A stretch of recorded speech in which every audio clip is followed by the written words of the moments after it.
कर्ता कर्म अधिकार सांगून त्या ठिकाणी त्यांना समाधान झाले नसावं आणि म्हणून पुन्हा सर्व विशुद्ध ज्ञान अधिकाराच्या माध्यमातून जीवाच्या अकर्तापणाचं स्वरूप स्पष्ट करण्यासाठी विशेष रूपाने हा सर्व विशुद्ध ज्ञान अधिकार रचला गेलेला आहे.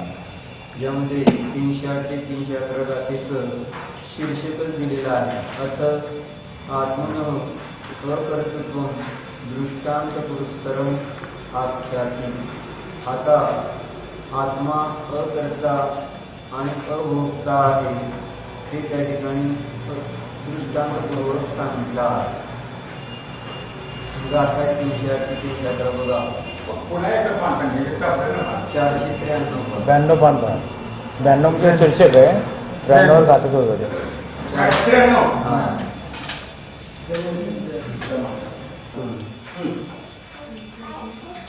मोक्षाचं त्या ठिकाणी मोक्ष मार्गाचं वर्णन करत आहे.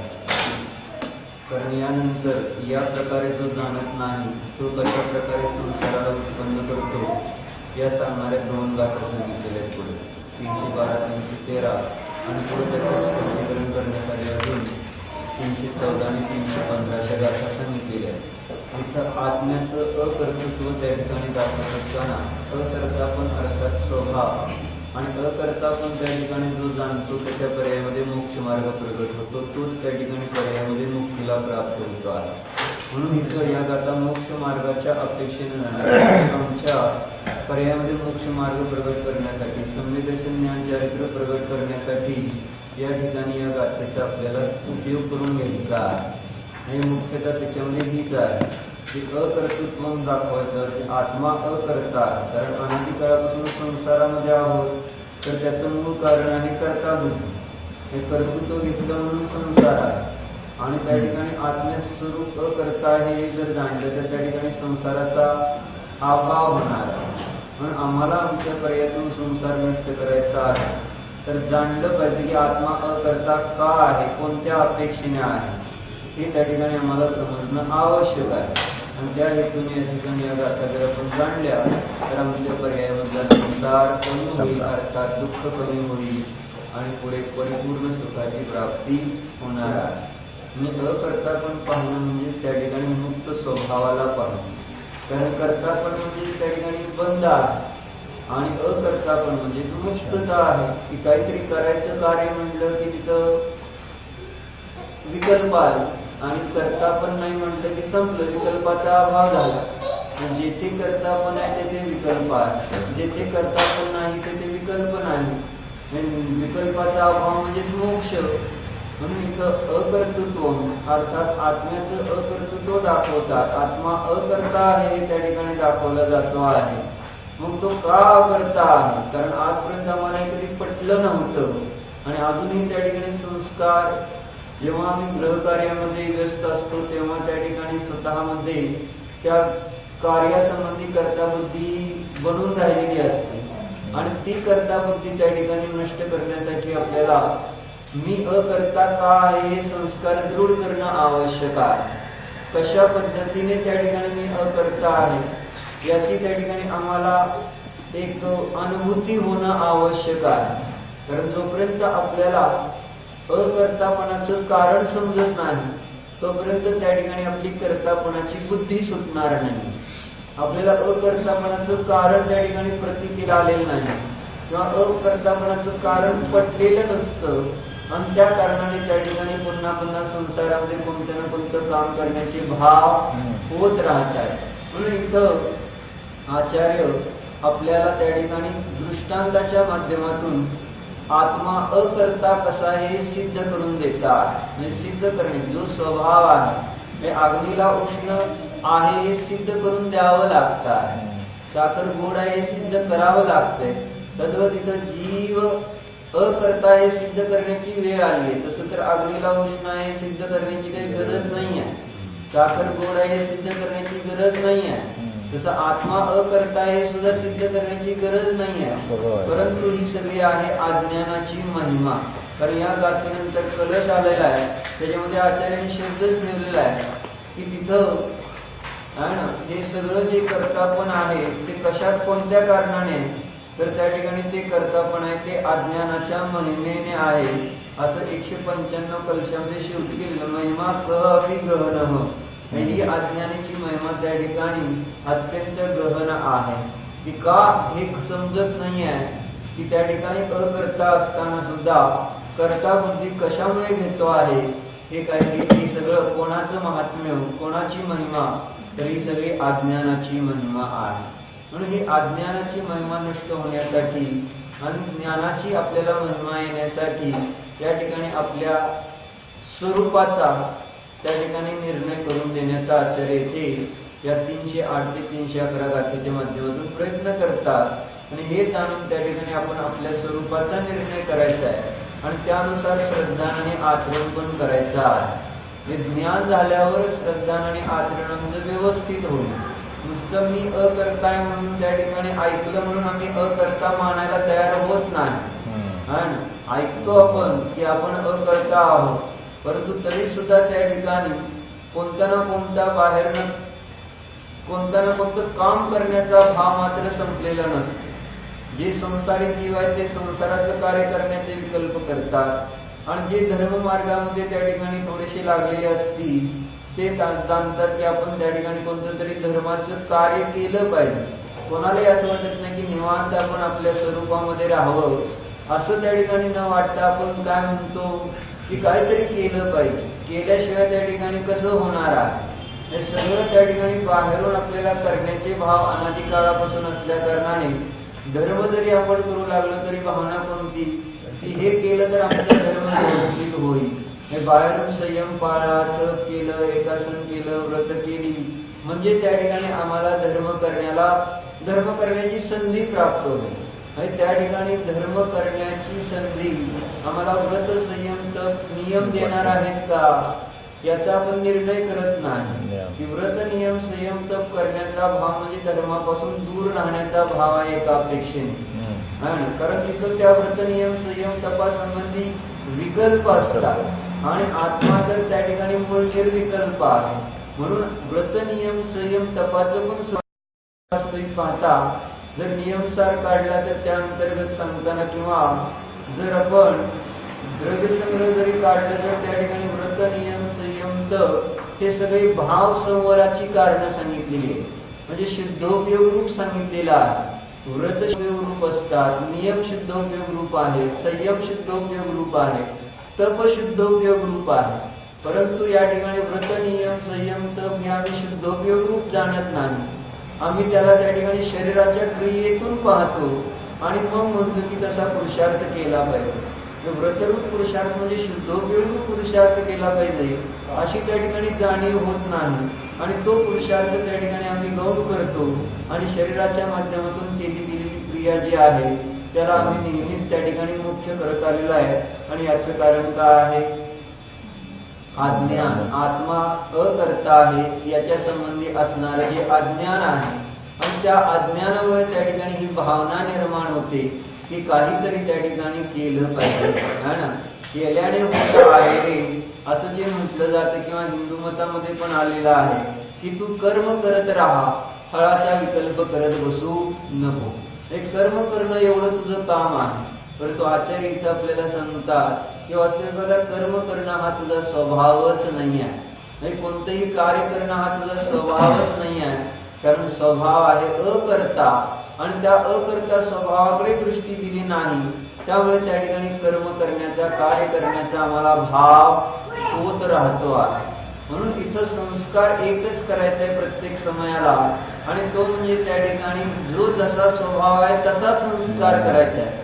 स्वभावाच्या विरुद्ध त्या ठिकाणी संस्काराने आम्ही त्या ठिकाणी स्वभावापासून दूर जाणार आहोत. आम्हाला स्वभावाजवळ यायचंय तर त्या ठिकाणी आमचा प्रत्येक उपयोग त्या ठिकाणी प्रत्येक समयावरती त्या ठिकाणी जो विचार आहे त्या विचारामध्ये मला शुद्धोपयोग जास्तीत जास्त कसा त्या ठिकाणी प्रगट होईल हा विकल्प पाहिजे. न की बाहेरून माझ्या पर्यायामध्ये संयम व्रत कसे येतील याच्या विकल्पाने आम्ही शुद्धोपयोगापासून दूर राहतो आणि आम्ही त्या ठिकाणी वस्तू स्वभावापासून दूर राहतो आहोत. म्हणून ते जे बाह्य त्या ठिकाणी व्रत नियम संयम तप आहे हे विकल्प तसा बघितलं तर करणे योग्यच नाही. है ना, व्रताचा विकल्प करणे योग्य नाही आहे. कारण तो जर म्हणजे व्रताचा म्हणजे शरीराच्या द्वारे व्रत करण्याचा विकल्प, शरीराच्या द्वारे संयम करण्याचा विकल्प, हे जे विकल्प आहेत ते वास्तविक पाहायला गेलं तर करण्यायोग्यच नाही. कारण का तिथं सांगतायत आचार्य की तिथं आत्मा अकर्ता, व्रत नियम संयम तप करणं हाही त्या ठिकाणी आत्म्याचा स्वभाव नाही आहे ना. आणि म्हणून त्या ठिकाणी तिथं त्या रूपाने किंवा त्याचं कार्य करणे किंवा त्या रूपाने उत्पन्न होण्याचा आमचा जो विचार आहे त्याला वास्तविक पाहता असंयम म्हटलं गेलं. म्हणजे व्रत करण्याच्या विकल्पाने परिणत जी आमची पर्याय आहे त्याला संयम म्हणत नाही, त्याला असंयम अव्रत म्हटलं जाईल. म्हणजे मी व्रत करतो आणि म्हणजे मला आत्मानुभूती विशेष होईल असा ज्याच्यामध्ये भाव होईल तर त्याच्या ठिकाणी तिथं ते जे व्रत करण्याचा भाव झालेला आहे तो वास्तविक पाहता अव्रताचा परिणाम म्हटला जातो, व्रताचा परिणाम म्हटला जात नाही. कारण व्रत ही क्रिया दोष त्यागाची आहे आणि आम्ही त्या ठिकाणी शुभभाव करून व्रत मानतो, शरीराची क्रिया करून व्रत मानतो, म्हणजे दोष करून त्याला आम्ही त्या ठिकाणी व्रत मानतो. व्रताच्या विरुद्ध कार्य आम्ही करतो. व्रत बरोबर दोष रहित, दोषाचा त्याग असं त्या ठिकाणी व्रताचं लक्षण केलेलं आहे. आणि आम्ही त्या ठिकाणी दोषाचं ग्रहण म्हणजे व्रत मानून बसलेलो असतो आणि त्यामुळे व्रत करत असताना सुद्धा अव्रती राहतो आणि त्या व्रताला व्रत ही संज्ञाच प्राप्त होत नाही. म्हणून इथे लक्षात आपल्याला घ्यायचं आहे की त्या ठिकाणी व्रत नियम संयम तप आदीचा करता पण सुद्धा संसाराचंच कारण आहे. कारण त्या ठिकाणी आत्मा अकर्ता असताना व्रत अधिक पालन करण्याचा भाव करीत असल्या कारणाने. म्हणून ज्याला त्या ठिकाणी आत्मानुभूती घ्यायची ना आत्मानुभूती वाढवायची तर त्यासाठी त्या ठिकाणी संस्कार त्याचाच करायला पाहिजे. मी जीव आहे, मी अकर्ता आहे हे जाणलं की पर्यायामध्ये त्या ठिकाणी आपोआप व्रत संयम दिसून येईल. मी जीव असं जाणलं की तिथं व्रत झालं, प्रत्याख्यान झाला, त्याग झालं, संयम आला, सगळं त्या ठिकाणी आलेलं आहे. तुम्ही त्या ठिकाणी मी जीव आहे एवढंच एक जाणलं की बाद झालं. आणि त्या जीवासंबंधी तुम्ही जेवढे अधिक विचार करणार तेवढं त्या ठिकाणी तुमचं संयम अधिक असणार आहे. न की मी हे सोडलं ते सोडलं ते सोडलं ते सोडलं, भली मोठी लांब लचक यादी झाली की काय काय सोडलं तेही माझ्या लक्षात राहिलेलं नाही आहे. इथपर्यंत आमची मोठी त्या ठिकाणी त्यागाची यादी होऊन बसते आहे. आणि मग त्या ठिकाणी त्या त्यागाचं गिनीज बुक मध्ये नाव जातं आणि त्याच्यासाठी रेकॉर्ड आणि किती त्या ठिकाणी मी त्याग केलेला आहे, तुझ्यापेक्षा माझा त्याग जास्त, याच्यामध्ये त्या ठिकाणी सगळे विकल्प अडकून जातात. म्हणून सांगायचं तात्पर्य काय आहे की त्यागाचे विकल्प करण्यापेक्षा आत्म्यासंबंधी आम्ही जर विकल्प करू लागलो तरच आमचं जीवन त्या ठिकाणी निरामय सुखी होऊन जाणार आहे. आणि ते त्या ठिकाणी का होणार, कारण आत्मा जसा आहे तसा त्या ठिकाणी आपण जाणला आणि म्हणून त्या ठिकाणी जीवन सुखी बनतं. तर आत्मा कसा तर अकर्ता आहे, सर्व प्रकारे करता आहे. कुठेतरी त्या ठिकाणी व्रत नियमाला करणारा आहे आणि त्या ठिकाणी संसार कार्य करणारा नाही असं नाही. जिथं आचार्य सांगतात की शुद्धोपयोगाला सुद्धा करणारा जेव्हा आत्मा नाही तर आम्ही त्या ठिकाणी कुठे त्या ठिकाणी खोटे विकल्प करून बसलो की मी शुभ भाव करतो आणि मी अशुभ भाव करत नाही. म्हणजे त्या ठिकाणी अशुभ भावाचा त्याग आणि शुभ भावाच्या स्वीकाराला आम्ही व्रत मानून बसलेलो आहोत. हे व्रत त्या ठिकाणी जीववाणीमध्ये कुठे सांगितलेलंच नाहीये. ज्या जीवाने त्याचा तसा अर्थ घेतला ते त्या ठिकाणी संसारामध्ये भटकले आणि भटकत राहतील. म्हणजे व्रताचा अर्थ जोपर्यंत शुभ परिणाम रूप किंवा शरीराची क्रिया रूप घेतला जातो आणि आत्मा दुर्लक्षित केला जातो तोपर्यंत त्या ठिकाणी संसार संपू शकत नाही. म्हणून संसार संपवायचा असेल तर त्यासाठी वस्तू स्वभावाच्या जवळ जाणं आवश्यक आहे. आणि वस्तू स्वभाव काय आहे तर वस्तू स्वभाव म्हणजे आमचा आत्मा त्या ठिकाणी सर्व प्रकारे अकर्ता आहे. आणि हीच गोष्ट इथं दृष्टांताच्या माध्यमातून स्पष्ट करताना 4 गाथेमध्ये सांगितलेला आहे. गाथा पहा, नंबर 493 आहे. जर जयपूरची प्रत असेल तर त्याच्यामध्ये आत्मा कोणाचा आत्मा करताय की जे मोक्षामध्ये बसलेले सिद्ध भगवान आहेत त्यांचा आत्मा अकर्ता आहे. आणि आम्ही इथं बसलेलो आहोत, आमचा आत्मा कसा आहे विरू काका? करताच आहे. आणि मोक्षामध्ये बसलेल्या जीवांचा आत्मा अकर्ता असतो आणि आमचा आत्मा करता आहे असं आपण मानतो. म्हणजे सर्व जीवांचा इथं त्या ठिकाणी सिद्धालयामध्ये विराजमान असलेल्या जीवाच्या अकर्तेपणाची चर्चा नाही चालली. आमच्या अंतरंगामध्ये असलेला जो शुद्ध आत्मा आहे तो अकर्ता याची चर्चा आपण करत आहोत. आणि त्याची आता आपल्याला अनुभूती करायची आहे, त्याचा निर्णय, त्याचं श्रद्धान दृढ करायचंय. हो, खरोखर मी अकर्ता आहे, अन्यथा माझा संसार संपणार नाही ही गॅरंटी आहे. आणि संसार ज्याला संपवायचा त्याने हे पक्क करावं लागेल की मी अकर्ताय, सर्व प्रकारे करताय. अशा प्रकारचा जर त्या ठिकाणी अंतरंगामध्ये निर्णय झाला, अशी त्या ठिकाणी धारा वाहू लागली तर आमचा संसार त्या ठिकाणी मर्यादित होणार आहे. अन्यथा संसाराला मर्यादा येऊ शकणारच नाही. हे संसार मर्यादित ज्याला करायचा आहे त्याने प्रत्येक क्षणाला हा संस्कार की मी अकर्ता, मी अकर्ता, मी शुद्ध आत्मा अकर्ता आहे हे त्या ठिकाणी आपल्याला निर्णय. त्यासाठी इथं आचार्य दृष्टांत सांगून तू अकर्ता कसा आहे हे सिद्ध करून दाखवत आहे. कारण पडणार नाही आहे तसं लवकर ना, की कर्ता बुद्धी त्या ठिकाणी लवकर सुटत नाही आहे.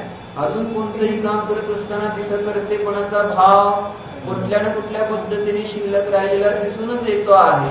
कारण संस्कार तसे अनादी काळाचे आहे. ते कार्य करताना आम्हाला एक क्षणभर सुद्धा असा विकल्प येत नाही.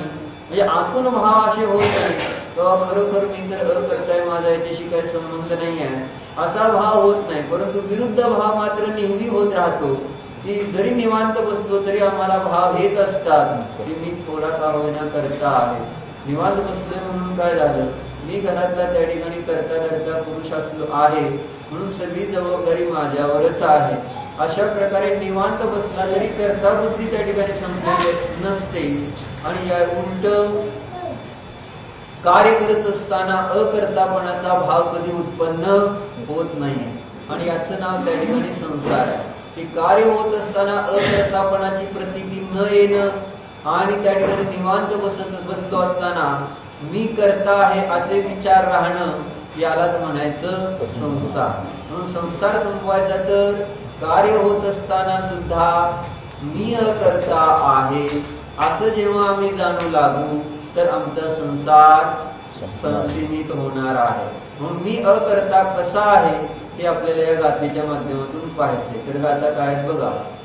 द्रव्यं जं उपपज्जयि गुणैः तेहि ज्ञानसु अनन्यम् जलकरयानि उपपज्जयि गणयम् अनन्यमिव जीवस्सा जीवस्सु जे परिणामादुदेशिका सुते तं जीवं जीवं वा येहि मनन्नं वियाणानि न कुतोचि उत्पन्नो जन्मावजं तेन सोऽदा उपादेन किञ्चित् कारणमहिमेन नोमि कम्मं परुच्च कर्ता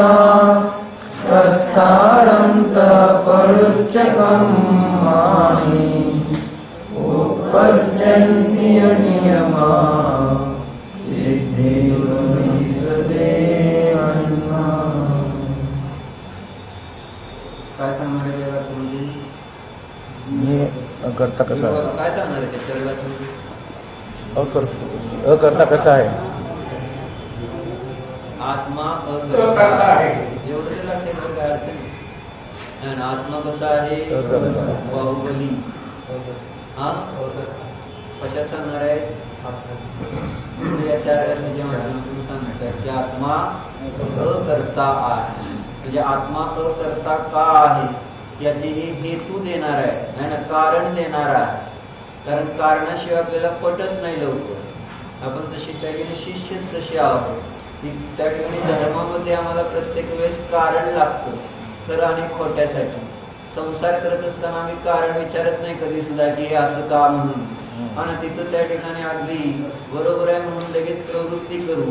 परंतु धर्मामध्ये मात्र कोणतंही काम करायचं म्हणजे लगेच आणि कसं काय असं कशावरून, आणि करायचं नसतं म्हणून बरं का, समजून घ्यायचं असतं म्हणून नव्हे.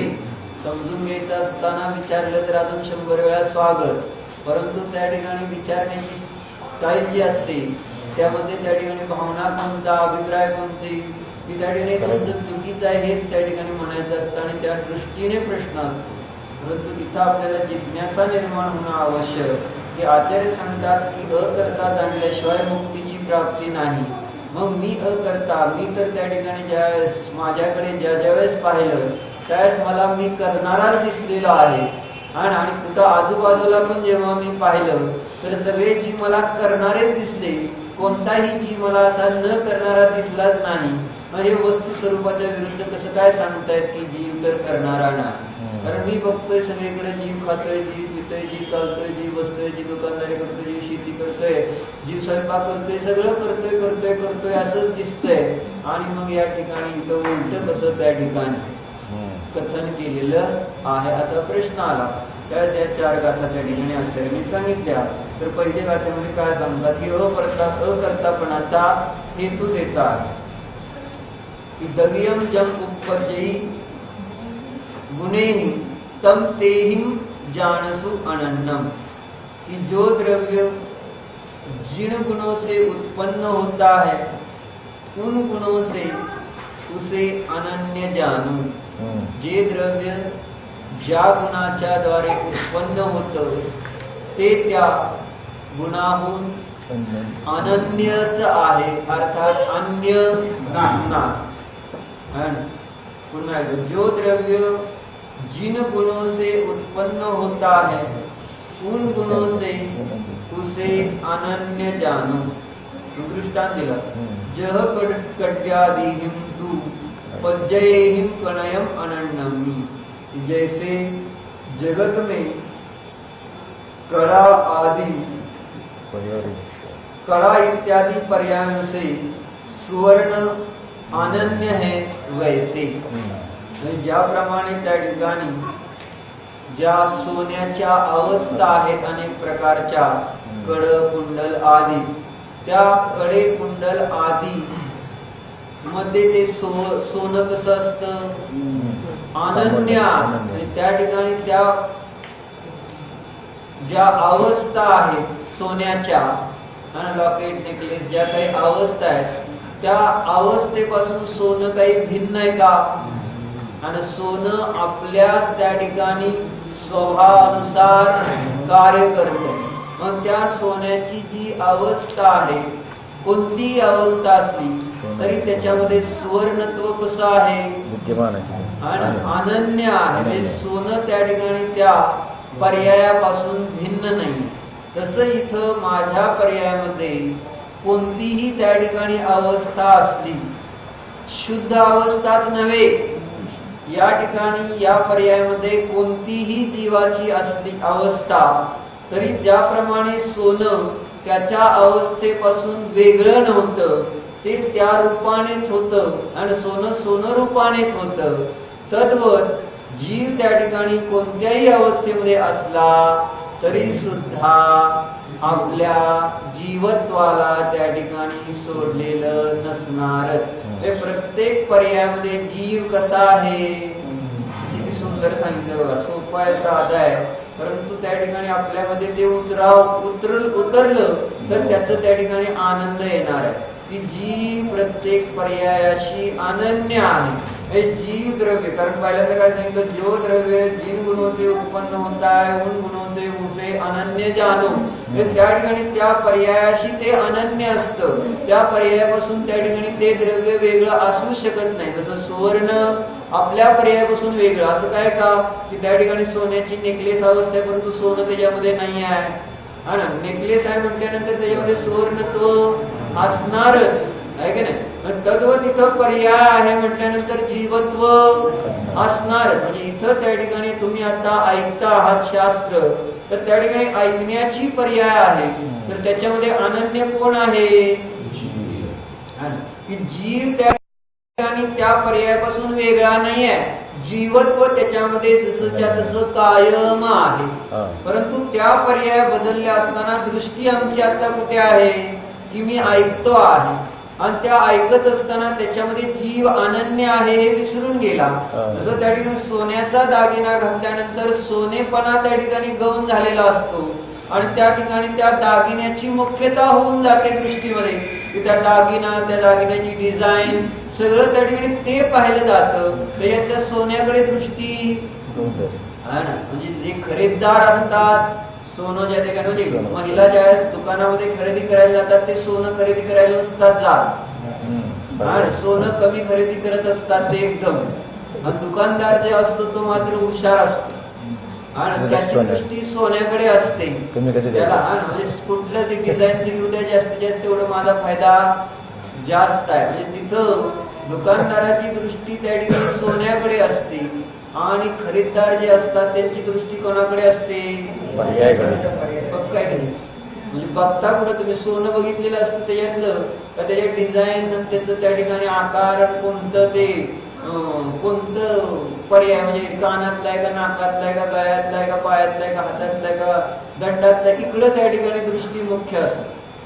त्याच्यातलं सोनं कुणीच बघितलेलं नाही. कानात घालताना सोनं बघत नाही, गळ्यात मंगळसूत्र घालताना सोनं कधी बघता का तुम्ही? त्याच्यातलं सोनार ध्रुवाकडे पाहतो त्याचा फायदा जास्त होतो आणि घेणारा पर्यायाकडे पाहतो त्याचं नुकसानच होतं. बरोबर. तुम्हाला माहिती सुद्धा काम मात्र तेच म्हणजे आवड त्याची त्या ठिकाणी पर्यायाची दृष्टी आहे. पर्याय त्या ठिकाणी थोडी नवीन चांगली वाटते आणि त्यामुळे त्या ठिकाणी त्याच्यामध्ये मनुष्य असतो आणि त्या ठिकाणी स्वतःचं नुकसान करून घेतो आहे. हेच कार्य आमचं पण चाललेलं आहे की आमच्या पर्यायामध्ये त्या ठिकाणी वेगवेगळ्या अवस्था उत्पन्न होतात आणि त्या वेगवेगळ्या अवस्था उत्पन्न होत असताना आमची पण दृष्टी कुठे असते त्यावेळेस? ती जी पर्याय उत्पन्न झाली त्या पर्यायाकडे आमची दृष्टी असते. त्या पर्यायामध्ये अनन्य असणारा जो जीव आहे त्या जीवाकडे आमची दृष्टी राहत नाही आणि त्यामुळे त्या ठिकाणी ज्याची दृष्टी पर्यायाकडे त्याचं नियमाने नुकसान आहे आणि ज्याची दृष्टी ध्रुवाकडे आहे त्याचा नियमाने त्या ठिकाणी फायदाच असणार आहे. म्हणून इथं या गाथेच्या माध्यमातून आचार्य समजावून सांगतात की जे द्रव्य आहे ते द्रव्य जेव्हा उत्पन्न होतं, कारण वस्तूचा स्वभाव उत्पादवे ध्रुव आहे. द्रव्य आहे म्हटल्यानंतर त्याची उत्पत्ती होणार म्हणजे कार्य होणार. कार्य होणार तर ते कार्य होत असताना त्याच्यातनं तुम्ही द्रव्य का काढून टाकता? हा मूळ त्या ठिकाणी आचार्यांचा किंवा वस्तू व्यवस्थेचा आम्हाला प्रश्न आहे. हे अज्ञानाने आम्ही त्या ठिकाणी त्या पर्यायातलं द्रव्य नष्ट करून टाकलेलं असतं. ती पर्याय म्हणजे संपूर्ण आम्ही द्रव्य मानून बसलेलो असतो. जसं वर्तमानामध्ये आम्हाला ही अवस्था मिळाली, आता ही अवस्था म्हणजे आम्ही आमचं स्वरूप मांडलेलं आहे की नाही? काय रमेश बाबा? नमस्कार. ही अवस्था म्हणजे आम्ही काय म्हणतो? ही अवस्था म्हणजे आम्ही द्रव्य मांडलंय की नाही? जर आम्हाला खरोखर द्रव्याची ओळख असती तर आम्हाला त्या ठिकाणी या पर्याय संबंधी लोभ राहिला नसता, पर्याय संबंधी त्या ठिकाणी कशा राहिले नसते. परंतु या ठिकाणी आम्ही ह्या पर्यायाला संपूर्ण द्रव्य समजून बसलो आणि म्हणून विचार करतो की या द्रव्याचा नाश म्हणजे या द्रव्याचा, कोणत्या द्रव्याचा? जी द्रव्य नाहीच आणि त्याला द्रव्य म्हटलं पहिल्यांदा विपरीतता आणि त्याचा त्या ठिकाणी नाश होऊ नये. जी पर्याय ज्याचा नियमाने स्वभाव नाश होणे आहे आणि त्याचा विचार मी काय करतोय की ते पर्याय आहे त्याला द्रव्य मांडलं, जे अनित्य आहे त्याला नित्य मांडलं आणि त्यामुळे त्या ठिकाणी जीवाला दुःख होत आहे की ही पर्याय म्हणजे त्या ठिकाणी द्रव्य नाही आहे. पर्याय म्हणजे द्रव्य. त्या पर्यायामध्ये असणारं द्रव्य जे आहे त्या द्रव्याकडे पाहिलं तर आम्हाला त्या ठिकाणी शांती आहे. परंतु पर्यायामध्ये असणारं अनन्य द्रव्य जे आहे त्याच्याकडे आमची आजपर्यंत दृष्टी अनादी काळापासून गेली नाही आणि म्हणून त्या ठिकाणी पर्यायाला करण्याचे विकल्प होत राहिलेले आहेत. आणि पर्यायाला का करू वाटतंय? त्या ठिकाणी मला काहीतरी वेगळं करण्याचा सारखा भाव असतो. परंतु हे समजलं की ज्या वेळेस पर्याय उत्पन्न होणार ती त्या ठिकाणी त्या द्रव्य रूपानेच होणार आहे, त्याच्यामध्ये मी वेगळं काही करू शकत नाही. आपल्याला काय वाटतंय, मी पर्याय उत्पन्न करत असताना काहीतरी या पर्यायाला वेगळं करतो आणि त्या पर्यायामध्ये होणारं कार्य काहीतरी वेगळं नवीन करून दाखवतो. परंतु लक्षात घ्या, त्या ठिकाणी त्या पर्याय ज्यावेळेस उत्पन्न होणार, ती ज्या द्रव्यातून उत्पन्न होणार त्या द्रव्यमयच ती पर्याय असणार. त्या द्रव्याच्या स्वभावाला सोडून अन्य रूपाने पर्याय असणार नाही आहे. परंतु तुमचा विकल्प आहे की त्या पर्यायाला काहीतरी वेगळं करायचा. कशाला वेगळं करायचं? आणि ती पर्याय आपल्या स्वभावाला सोडून अन्य रूपाने काम करणारच नाही आहे, हा वस्तूचा स्वभाव आहे. पण तरी सुद्धा आमचा विकल्प काय, आम्हाला हे माहिती नसल्या कारणाने आमचा विकल्प सारखा हाच होत राहतो की काहीतरी मी करतो, काहीतरी मी करतो, है ना, काहीतरी नवीन करून दाखवतो. का? कारण हे त्या ठिकाणी जाणत नाही की द्रव्यम जम उपजयी गुणेहिम तम तेहिम जानसो अनन्नम, की द्रव्य ज्या गुणाच्या अपेक्षेने उत्पन्न होत आहे ते द्रव्य त्या गुणाशी कसं आहे, गुण म्हणजे इथं पर्याय घ्या अभिप्राय ना, त्या पर्यायाशी ते द्रव्य त्या ठिकाणी अनन्य आहे. मग अनन्य असताना सुद्धा त्या ठिकाणी ती पर्याय त्या द्रव्यरूप असताना सुद्धा त्या पर्यायाला अन्य द्रव्यरूप उत्पन्न करण्याचा जो विकल्प आहे तो मिथ्या विकल्पच आमच्या दुःखाचं कारण. आमच्या पर्यायाला आम्ही अन्य द्रव्य रूपाने उत्पन्न करण्याचे विकल्प करत असतो. आमची पर्याय जी जीव आहे, चेतन आहे, त्या चेतन रूप त्या ठिकाणी द्रव्याला ज्यावेळेस उत्पन्न करत असताना, प्रत्येक समयाला पर्याय उत्पन्न होत असताना आम्ही त्या पर्यायाला चेतन रूपाने उत्पन्न करण्याचा विचार कधी केलाच नाही. आणि आमचा विकल्प कोणता आहे, ती पर्याय उत्पन्न होत असताना काहीतरी त्या ठिकाणी उद्गल रूप उत्पन्न करण्याचा, ज्ञेय रूप उत्पन्न करण्याचा त्या ठिकाणी आमचा त्या पर्यायासंबंधी विचार असतो. द्रव्यरूप नसून पर्याय ज्ञेय रूप त्या ठिकाणी जोपर्यंत आम्ही पर्यायाला उत्पन्न करण्याचे विकल्प करत राहणार तोपर्यंत कर्ता बुद्धी नष्ट होणार नाही.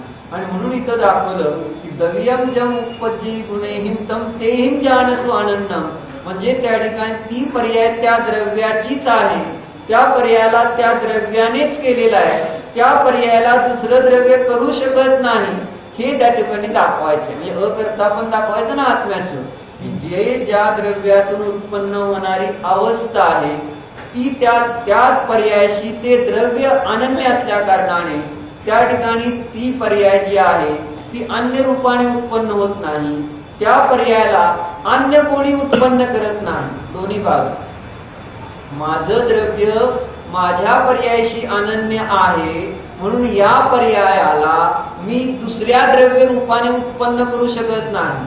तसंच माझी पर्याय जी उत्पन्न झाली त्याच्यामध्ये माझं द्रव्य त्या ठिकाणी अनन्य असल्या कारणाने त्याला दुसऱ्या द्रव्याची पर्याय उत्पन्न करू शकत नाही. माझ्या पर्याय अन्य रूपाने उत्पन्न होऊ शकत नाही आणि माझ्या पर्याय अन्य द्रव्याच्या द्वारे उत्पन्न केल्या जाऊ शकत नाही. हे या ठिकाणी या सिद्धांतातून सांगायचे आचार्यांना. आणि याच्या माध्यमातून त्या ठिकाणी अकर्तेपणा, की दुसरा माझ्या पर्यायाला करत नाही आणि माझी पर्याय दुसरे रूप होत नाही आणि म्हणून त्या ठिकाणी जीव कसा करता आहे. म्हणून लक्षात घ्यायचे, कार्य घडत असताना ज्या वेळेस कार्य घडणार आहे त्या वेळेस त्या पर्यायामध्ये काय होणार आहे, चेतनेचीच रचना असणार आहे. चेतनाच त्याच्यामध्ये त्या ठिकाणी अनन्य असणार आहे. ती जड रूपाने कधी उत्पन्न होणार नाही आहे किंवा जड अन्य द्रव्य त्या माझ्या पर्यायाला उत्पन्न करण्यामध्ये असमर्थच आहे. आता पुढे काय समजायचं बघा, जीव और अजीव के जो परिणाम सूत्र में बताए हैं उन परिणामों से उस जीव अथवा अजीव को अनन्य जाणू. ज्या जीवाच्या अथवा अजीवाच्या पर्याय सांगितलेले आहेत त्या जीव आणि अजीवाच्या पर्यायांशी त्या ठिकाणी ते जीव आणि अजीव कसे असतात, अनन्य असतात. पुद्गल पुद्गलाशी अनन्य आहे, पुद्गलाच्या कार्याशी, आणि जीव जीवाच्या कार्याशी अनन्य. शरीर हे जे कार्य आहे त्याच्यामध्ये अनन्य रूपाने कोण आहे, शरीर आहे. या शरीरामध्ये अनन्य रूपाने कोण आहे, पुद्गल आहे. कारण का, सिद्धांत आहे. काय सिद्धांत आपण वाचला की जे द्रव्यम जम उपजयी गुणेहिम तम तेहिम जानसु अनन्नम. की द्रव्य ज्या गुणाच्या द्वारे उत्पन्न होतं त्या गुणाशी ते द्रव्य अनन्य असतं. मग या ठिकाणी हे शरीर उत्पन्न झालं तर हे शरीर कोणत्या रूपाने त्या ठिकाणी उत्पन्न झालं तर त्या ठिकाणी स्पर्श रस गंध वर्ण रूपानेच त्या ठिकाणी उत्पन्न झालं आणि त्यामुळे त्याच्यामध्ये त्या ठिकाणी अनन्य रूपाने कोण आहे हे बेटा तर उद्गल त्या ठिकाणी त्याच्यामध्ये अनन्य आहे.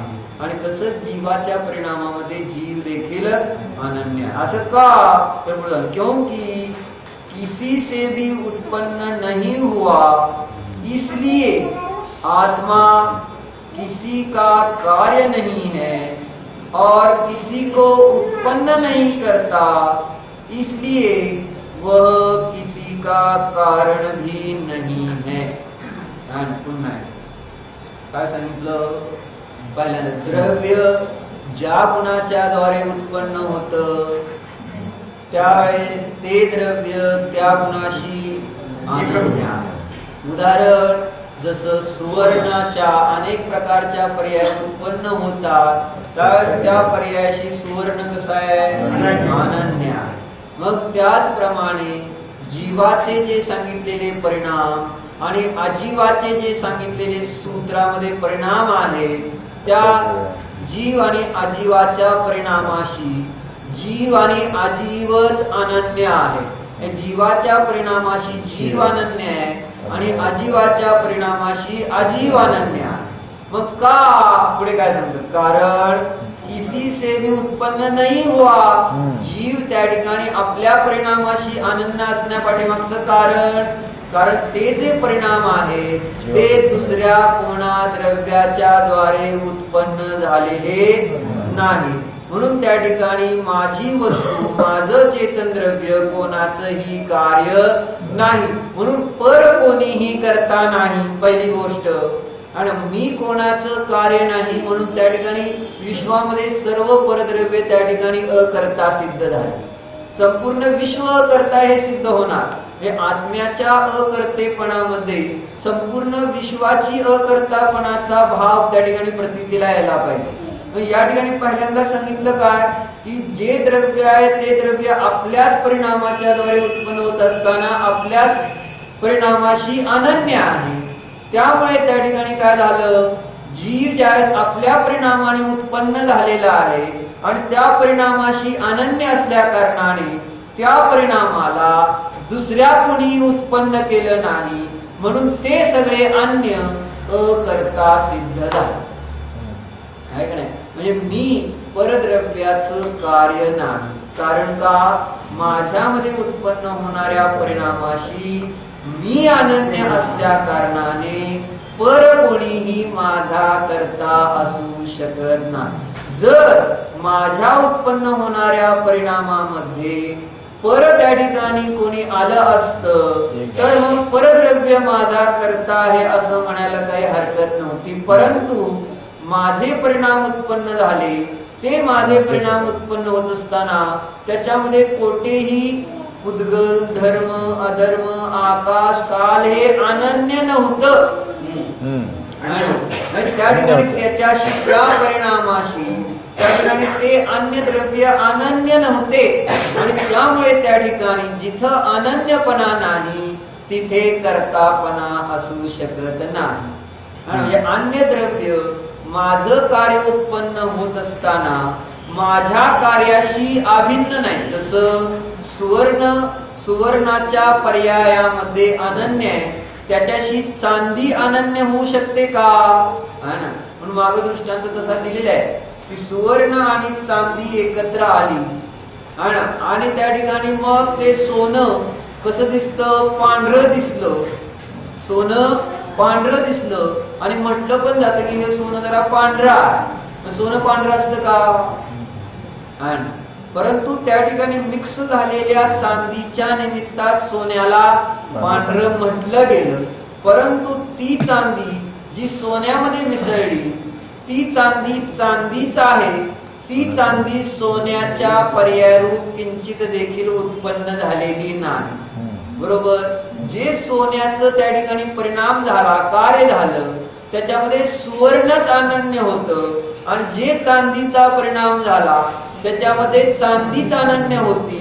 अन्यथा ज्यावेळेस तुम्ही तो सोन्याचा दागिना सोनाराकडे मोडायला नेता त्यावेळेस त्याने त्या ठिकाणी ते संपूर्ण दागिना सोनं म्हणून खरेदी करतो का कधी? तुम्ही त्या ठिकाणी त्याच्याकडनंच खरेदी केलेला असेल. खरेदी केला तुम्ही त्या ठिकाणी 9,000ला आणि त्या ठिकाणी घेताना केवढ्याला घेणार पडतोच? 8,000ला त्यांनी किंमत केली. का असं करतात? देताना आम्हाला त्या ठिकाणी 9,000ला सोनं म्हणून दिलं आणि घेताना त्या ठिकाणी काय म्हणणार, ह्याच्यात ही मिक्स आहे.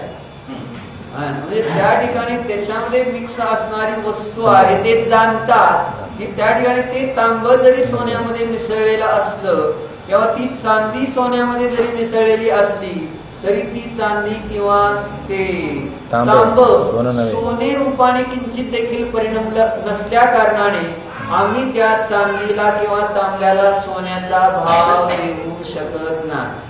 नाहीतर काय होईल, दुकानदार कहट्यात जाईल की सोन्याचा डाग आणलाय, द्या सोन्याचेच पैसे द्या. तर त्या ठिकाणी नुकसान आल्याशिवाय राहणार नाही.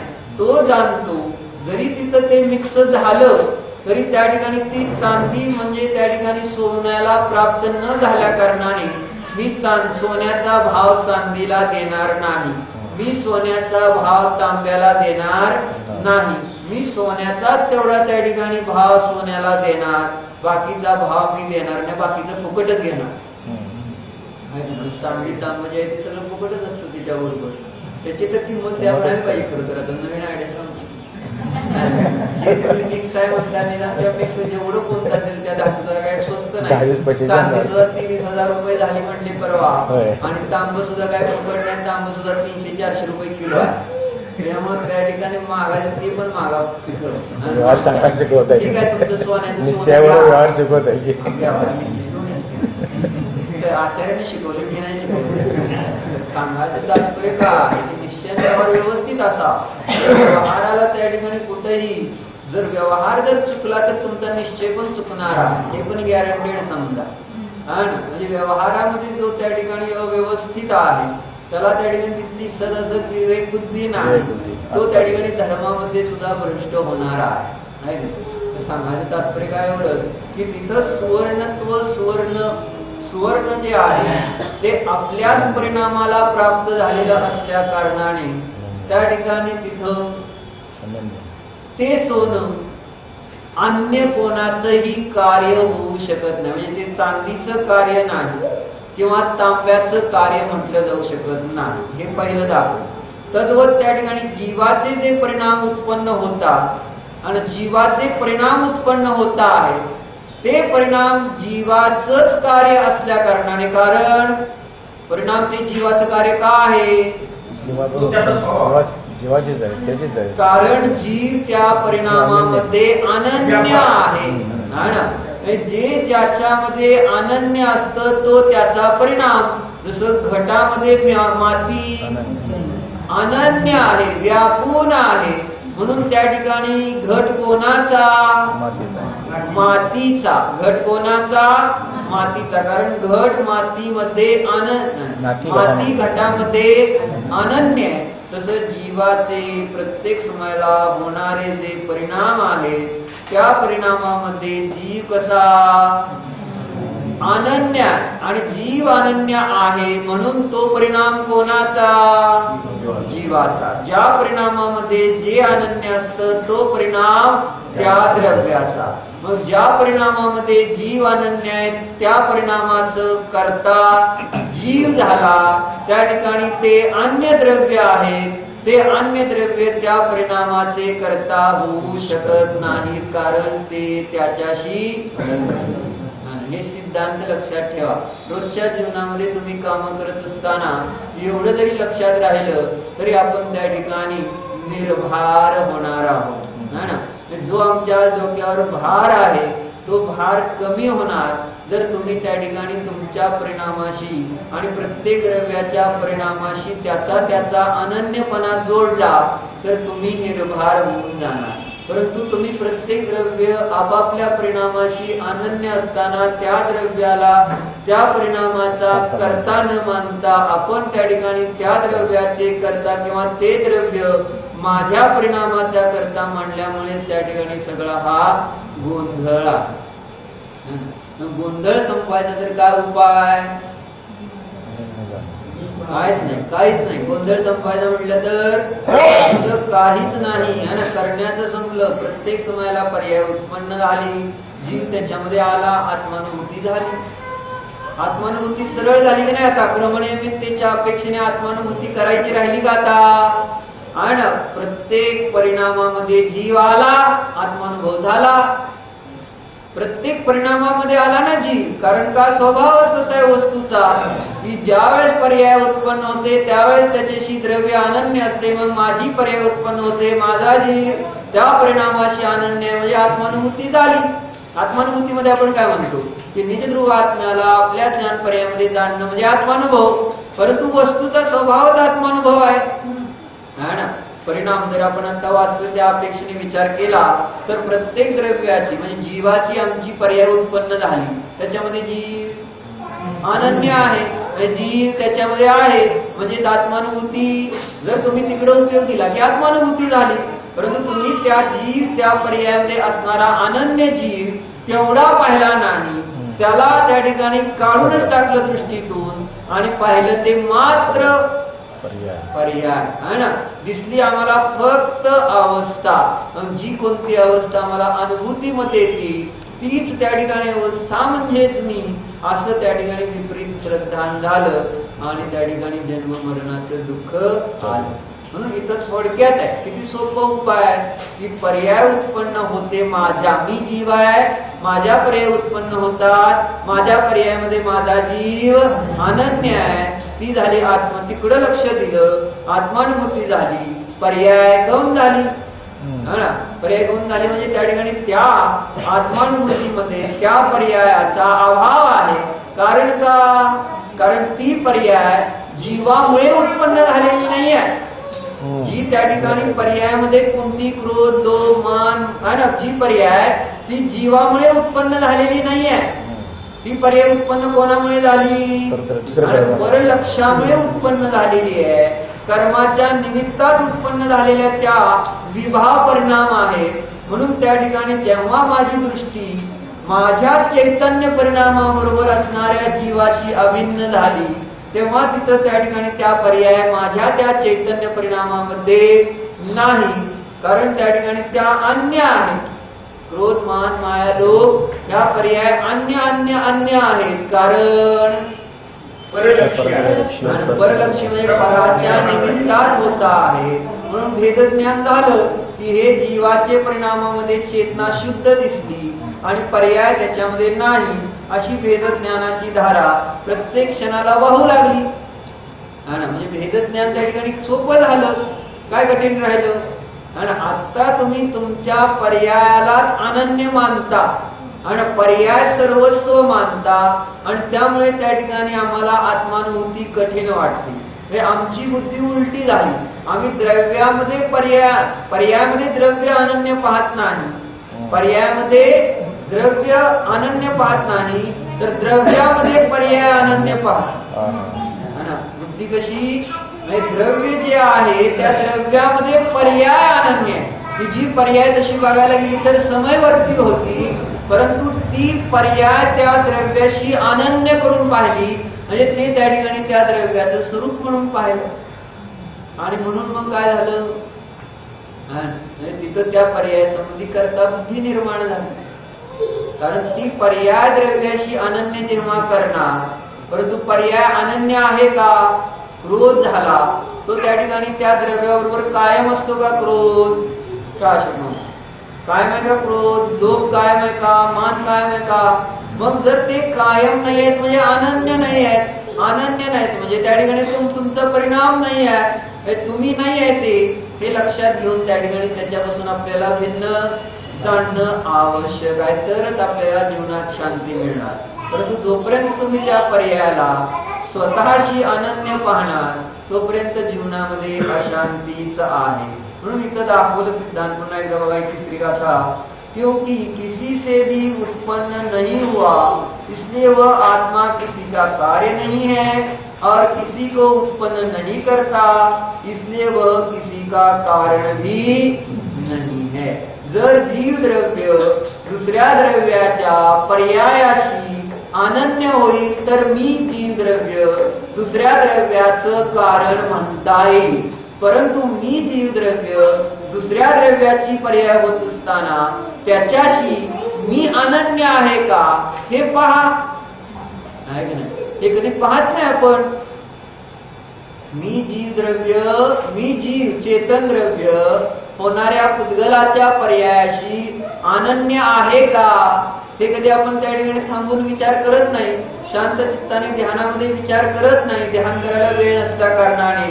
आणि ध्यानात तुम्हाला हे लक्षात येणार आहे सगळं.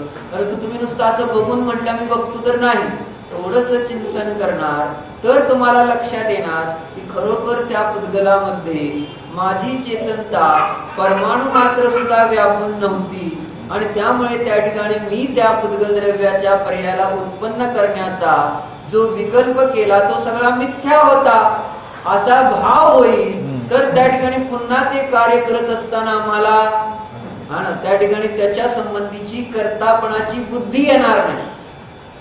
जी परद्रव्याच्या कार्यासंबंधी कर्तापणाची बुद्धी येते ती कशामुळे? आम्ही त्या ठिकाणी अन्यपणा अनुभवत नाही ना. स्वयंपाक करत असताना अन्यपणा अनुभवतोय का? मग तो अन्यपणा स्वयंपाक करताना तर अनुभवायला येणार नाही की आपली अजून प्रॅक्टिस नाही समजा. आणि म्हणून त्याच्यासाठी थोडंसं ध्यान करा. ध्यानामध्ये विचार करा की स्वयंपाक कार्य झालं, त्या स्वयंपाक कार्यामध्ये माझ्या जीवाचे परिणाम किती व्यापलेले होते, मी त्या स्वयंपाक कार्याशी किती अनन्य झालो होतो. मग पाहिलं तर आपल्याला दिसेल तर त्याच्यामध्ये मी किंचित ते तर संपलं सुद्धा. स्वयंपाक जो सकाळी केला होता, काल केला होता, परवा केला होता तो तर संपून गेला, परंतु मी तर आहे. म्हणजे त्या ठिकाणी मी त्या कार्याशी अनन्य नव्हतो. म्हणून त्या ठिकाणी माझं ते कार्य नव्हतं, मी त्याचा कारण नव्हतो. समजा उद्या पुन्हा स्वयंपाकाला गेलो तर काय होणार? अन्याय, कारण मी त्याच्यामध्ये व्यापून नाही. दुकानात गेलो तर अन्याय, मी व्यापून नाही. आणि सोपं झालं शेतात गेलो तर मी अन्याय व्यापून नाही. थोडासा विचार करायला पाहिजे. मी अन्याय त्याच्याशी अनन्य नाही, परंतु ही अनन्यता पर्याय संबंधी आम्हाला भासित होते आणि त्यामुळे कर्ता बुद्धी आमची संपत नाही. म्हणून कर्ता बुद्धी कमी करायची तर आज उपाय काय करायचा? काय उपाय? कारण आता आत्मानुभूतीचं कार्य कमी होईल दिवसभरात, बरोबर आहे का? ध्यानाला बसतात तर आत्मानुभूती घेतात, परंतु इतर काळामध्ये त्या ठिकाणी काय करत राहणार? संसारिक कार्यच करत राहणार. त्यावेळेस कोणता विचार केला? अनन्य आहे, त्याचा कार्यात अन्याय मी व्यापलेलो नाही, व्यापलेलो नाही, संपले. म्हणजे कर्ता बुद्धी संपेल ना. मी करता ही भावना संपवण्यासाठी आचार्याने हा सिद्धांत किती सुंदर दिला की जे द्रव्य ज्या गुणारूपाने उत्पन्न होतं त्या गुणाशी अनन्य असतं, त्या कारणाने ते द्रव्य अन्य कोणाचं कार्य नाही, ते द्रव्य अन्य कोणाचं कारण नाही. अशा प्रकारे त्या ठिकाणी अन्य कोणाचं कार्य नाही तर परद्रव्य माझे करता नाही, मी अन्य कोणाचं कारण नाही म्हणून मी कोणाचा करता नाही. सहज करता बुद्धी प्रगट झाली. जीवनामध्ये मोक्ष आला, म्हणजे जीवन मोक्षमय बनून जाईल. पुढे नव्हे, आत्ता मोक्षाची त्या ठिकाणी आम्हाला अनुभूती घेता येईल. फक्त त्या ठिकाणी तिथं राहून काय जाणलं की या संसाराच्या कार्यामध्ये मी कोठेही किंचितही व्यापलेलो नाही. मग भगवान तेवढंच काम करतायत. मी या सगळ्याला जाणत असताना त्याच्यामध्ये किंचित ते अनन्य तन्मय झालेलं नाही म्हणून अनंत सुखी आहे. मग मी सुद्धा संपूर्ण कार्याचा केवळ ज्ञाता बनेन तर त्या ठिकाणी मी पण अनंत सुखी. आणि ज्ञाता बनण्याचा उपाय कोणता? मी अन्य आहे परद्रव्यापासून, परद्रव्याच्या कार्यापासून मी अन्य आहे. चालायला लागलो की तिथं विचार केला मी अन्य आहे. गाडी चालवायला लागलो की विचार केला मी अन्य आहे. झाडू लावायला लागलो घरामध्ये तर विचार केला मी अन्य आहे. हा ना, स्वयंपाक करायला लागलो तर मी अन्य आहे, मुलांना शिकवायला लागलो तर मी अन्य आहे. थोडस ही अन्यत्वाची प्रतीती, कारण मी त्याच्यामध्ये व्यापलेलो नाही. तर कर्ता बुद्धी त्या सर्वांसंबंधी की मीच धाडतोय, मग माझ्यामुळे सगळं होतंय, स्वच्छता. आणि हा भाव वरून पडेल. आणि मग त्या ठिकाणी मला कोणी म्हटलं की तू चांगला आहे किंवा वाईट आहे तरी काय वाईट वाटणार नाही, किंवा फारशी म्हणजे त्यामध्ये आपण इन्व्हॉल्व होणार, त्याच्याशी तन्मय होणार नाही. ठीक आहे, झालं ते कार्य त्याच्यामध्ये झालं, माझा त्याच्याशी काही संबंध नाही. आणि मग तिथं अहंकार किंवा परद्रव्याबद्दल द्वेष होणार नाही की मीच करतोय, दुसरं कोणी करत नाही. अशी जी भावना आमच्यामध्ये राहते, का राहते भावना? हा ना, कारण आम्ही त्याच्याशी अनन्य झालो.